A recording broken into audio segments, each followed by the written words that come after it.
പഴയ വെടിവെപ്പിന്റെ കഥകളാണ്. അതുപോലെ വെടിയാണെന്നാ ഞങ്ങൾ വിചാരിച്ചത്. ഇങ്ങനെ പലപ്പോഴും ഞങ്ങളെ പറ്റിച്ചിട്ടുള്ളതാ. ഇല്ല ഡോക്ടറെ, ഇന്ന് മുതൽ ഞാൻ തോക്ക് താഴെ വെക്കുക.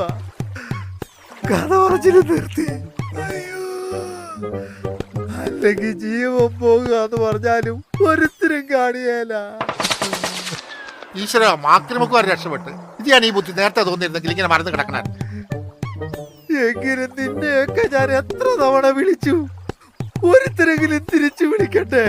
ചേട്ടൻ ഏതോ വെടിവെപ്പിന്റെ കഥ പറയാൻ വിളിക്കാമെന്നാ ഞങ്ങളോട്.